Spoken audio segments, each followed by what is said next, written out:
35 duty days, 4 side trips, and 1 existential crisis in Bohol, Philippines. This is The Diary of a Doctor.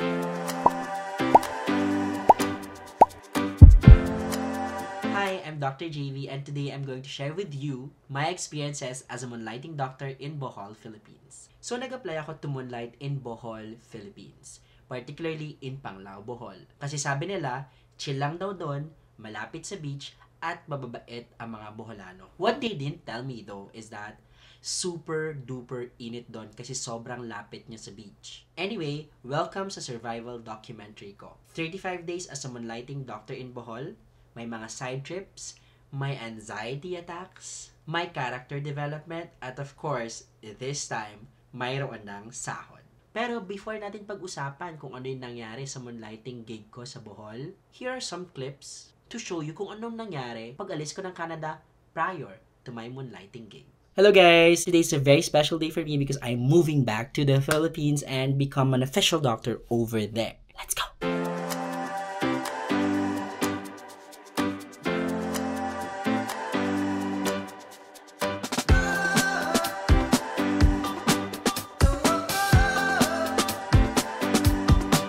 Hello guys! So, I'm back in Metro Manila. I'm not gonna stay here for long naman because I'm going to Bohol right away. Tapos hindi ko ma-figure out kung paano to do. Like, paano siya? Oh my gosh! Girl! Kakarating ko lang dito sa naninira na talaga ako, I swear. I have to try and fix the curtain pa. Hala, wait lang. Diyan ka muna.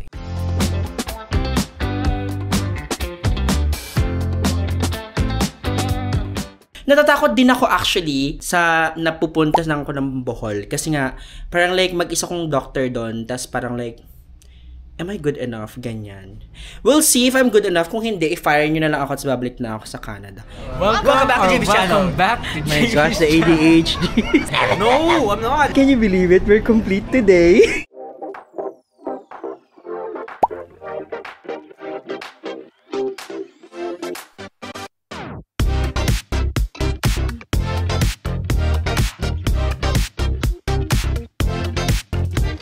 So I just got home from Robinson's Magnolia. I got Frankie's and then I got like some Watson stuff. And I'm actually super anxious because I'm gonna be alone in Bohol. Tapos I don't know anyone. Tapos like I'm gonna be sharing bedrooms with staff. Right now kasi diba I'm trying to kind of like minimize expenses. Tapos parang kanina, I just went out. Tapos parang I already spent like what, 2,500.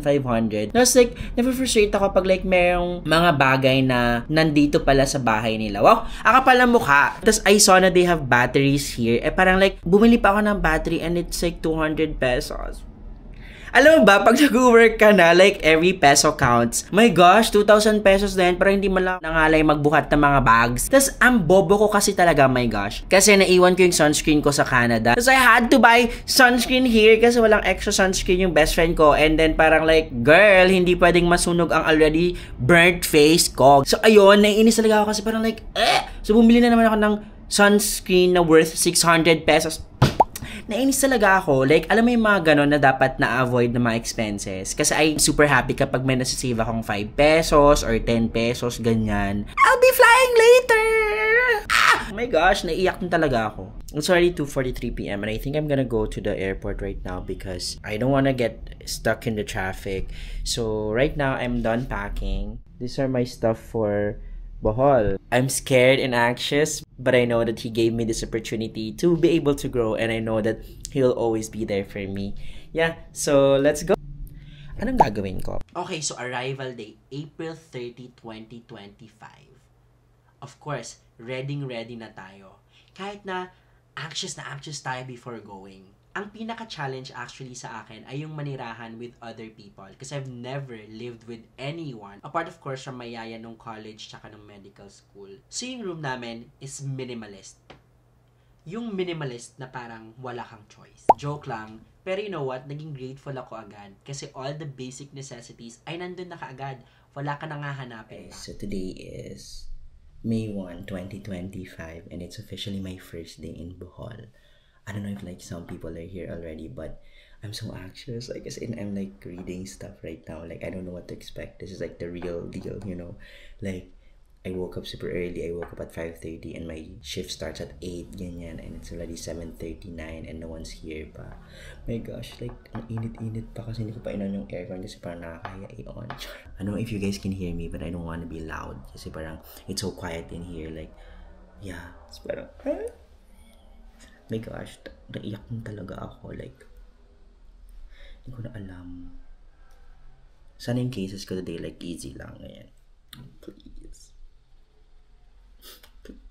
Wish me luck, wish me luck. Yung clinic life naman is parang Grey's Anatomy, Filipino edition. Walang dramatic music, pagpasok mo dun sa may hallway, walang love triangle. Meron lang patients from all over the globe kasi Panglao is actually a tourist destination. Today is May 1, 2025 and it's actually Labor Day and I didn't know about that until today.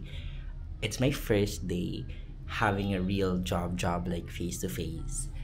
And it was actually fun. I had some hydration cases. I also was able to do like incision and drainage today, which was a bit fun. And I had a house call. Hello everyone. So today, pupunta kami ni Ma'am sa first house call ko of the season. Okay, so we're successful with our first house call. Yay! Thank you, Ma'am, for the best nurse ever. Yeah, it was actually a bit easier than expected. I mean, it's not like you know everything, but then when you think about it, it's like you just know it. You know it like deep inside. You know what to do. So when the patient comes to you and then asks you for something, with all the pressure and other external factors kind of thing, you kind of like would know what to do. So ano nga ba yung typical day in the life of a medical doctor in Panglao, Bohol? So at around 7 a.m. dapat gumising ka na kasi marami kayong mag-share ng shower. After that, at 8 a.m. we start the consultation na until mga 12 noon. And then I have my lunch for about an hour and then I go back to work at 1 p.m. until 5 p.m. na yon. Sometimes lang and very rare lang na nag-overtime kami. It sounds simple but sometimes it's a bit more challenging than that. Hindi naman lahat ng araw is puro challenges or puro struggles na lang. May mga moments naman na ma-realize mo na, ay, kaya pala to. Tapos actually one of the highlights of my Bohol trip ay yung mga staff na naging family na eventually. Alala ko pa nung pumunta ako sa first house call ko during my first day. Tapos nag-suture na rin ako without guidance from a senior. Tapos nag-attend pa kami ng fiesta in Bohol, which is very different actually. That's a very local coded. Okay, so hello guys. We did overtime today, 7:03 p.m. and we are going to a fiesta. OA! I'm so OA! But we're going to a fiesta today and it's my first time attending a Bohol fiesta kasi they've been raving about like iba daw yung fiesta sa Bohol, ganyan. So we'll see. Tapos we go to the beach ng early in the morning. Like, oh my gosh, hindi ba kasing nagsabi na pumunta tayo ng beach early in the morning? Tapos minsan may mga jogging trips, parang fake jogging para lang yun na makakita ng mga ibang nagja-jog rin. At of course, marami kaming food trips at hindi mawawala ang parties in Bohol. You have never been to Panglao if you haven't been to Bamboo.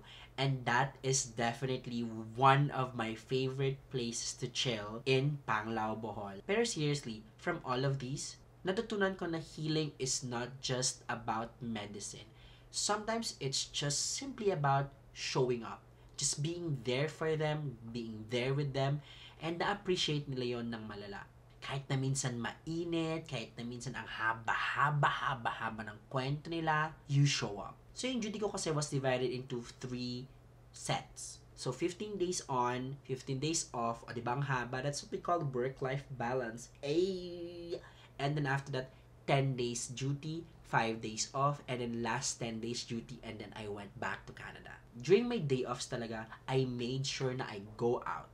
I go all out. Kaya wala akong naipon. From my work, walang ipon, but at least masaya tayo. Yun yung mantra natin. Kasi sabi nila, God and Dad will always provide. So first up, my Taiwan trip.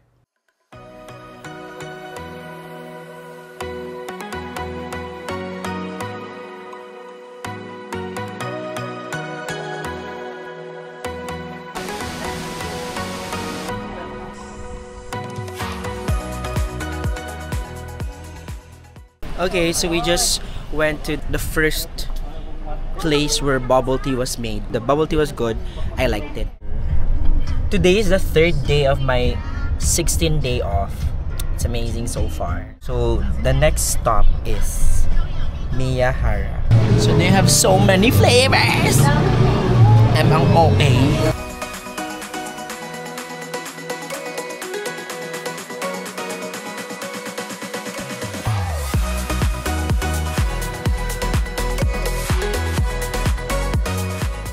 This is our last destination for today.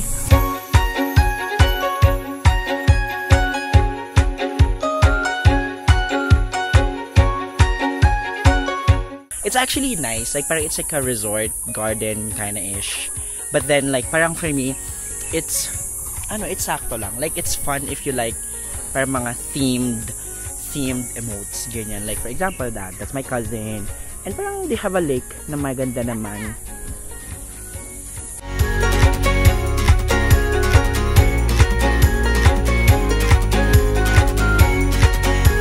Okay, so we are back in Taipei with our Plantito resident here.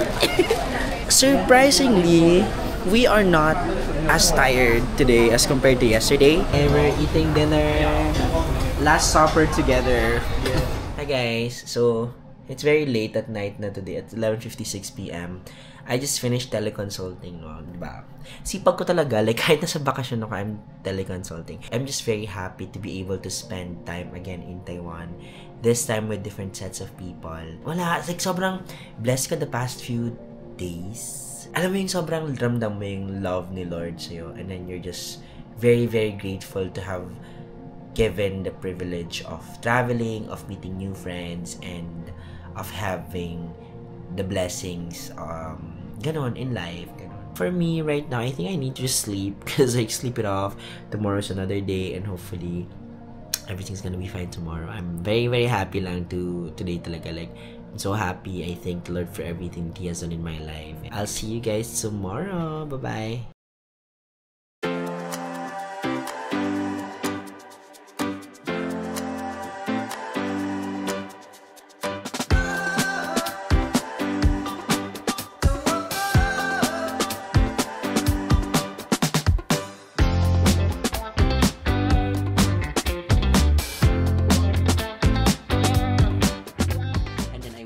To visit my family, my cousins, especially my lola and lolo in Isabela. I spent like 2 days there, pero I spent so much, as in, I was talking to my brother about it. I spent so much during that 2 days. Pero no regrets. Sabi nga ni daddy, minsan ka lang naman umuwi, so go all out. Ganon. Syempre, yung daddy ko, kapag family ang pinag-uusapan, walang limit. No limit. God will provide. Ganon. Tapos bigla akong kinanta yung I wanna go to Zambales. I wanna feel the heat in Zambales. Ganon. Kaya I went to Zambales with Dana and Tim. So we finally arrived in Zambales. Here's our room. That's an extra bed. It's like the main bed. It's pretty nice, huh? How's the CR? Did you see? It's okay. They don't have a closet. But they have a bidet. And oh my gosh, it's my first time seeing a hardwood na CR. Hi guys, we're taking over.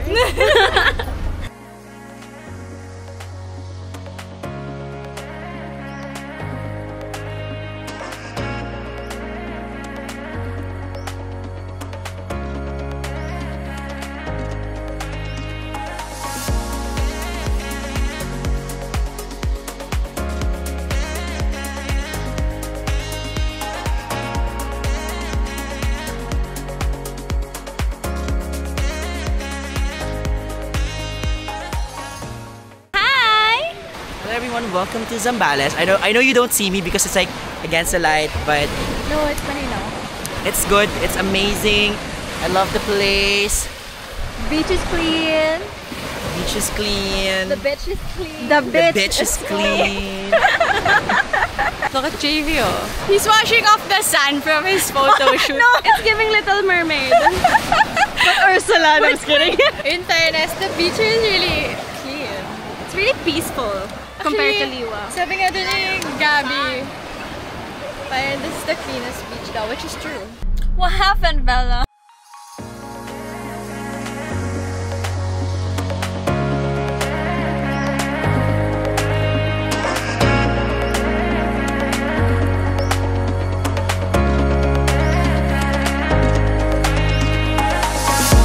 So in Zambales, nag-soul searching ako with friends, nakipag-bonding with some strangers sa Lekubo, which is definitely a vibe. So if you go to Zambales, you definitely have to check out Lekubo, and arguably one of the best tacos in the entire world na taste ko sa Zambales. At yung beach trip ko ay hindi pa natatapos doon kasi I went to Siargao.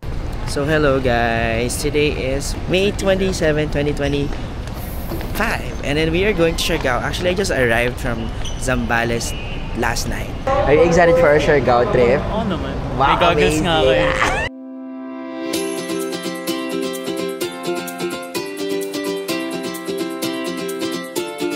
Welcome to Siargao! Hello, so we just got here sa my Bahandi Hotel. So, quick room tour. It's not a big room, but it's an amazing room, in my opinion. Like, it's really nice. It got high ceiling, like really high ceiling. Yan. And we got like 2 separate beds ni Jai kasi baka i-cuddle niya ako.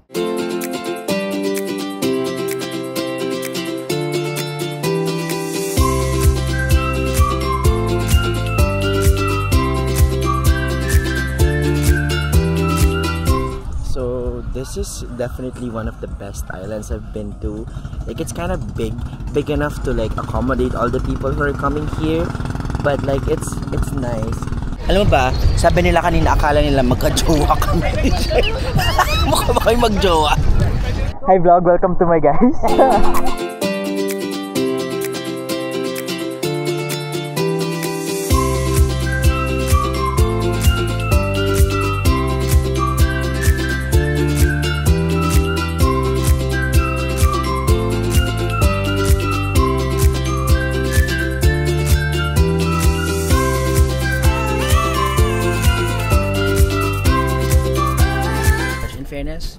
This is so Siargao. Like, I love this place. This is our last stop before we go back to our hotel, and Siargao has been really amazing. Oh my gosh, this is definitely going to be added to my favorite places on earth. And of course, yung Bohol Moonlighting wouldn't be complete if hindi ako nakupunta sa Chocolate Hills. In-invite ako ng friend na I just met the night before. Mind you, the night before nag-meet kami, nag-hangout, and then the next day mag-Chocolate Hills na daw. Pero super thankful ako dahil sa kanila nakapunta ako sa Chocolate Hills. Tapos when we went, umulan pa. Lastly, of course, sa lahat na experiences na to, meron naman tayong mga natutunan. May mga realizations tayo, may mga points for improvements tayo, at of course, nag-grow tayo. And of course, dumating yung araw na kailangan ko na magpaalam sa Bohol, my home for 35 days. Am I the same person na umalis sa Canada? Hindi.